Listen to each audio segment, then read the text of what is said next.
ஏ சத்தமாக சொல்லேன் சவுண்டை. C. Very good.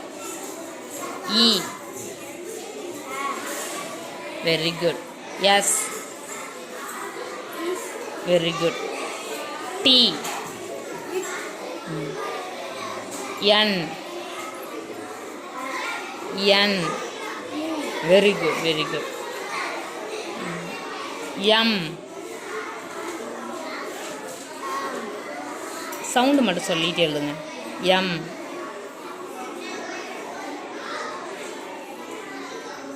Very good. இம். எல். சத்தமாக சொல்லு கிஷோர். சரியா தப்போ நல்லா சொல்ல கற்றுக்கோ ஃபஸ்ட்டு. அப்புறம் ஓ. Very good. போதுண்டா தாங்கோ.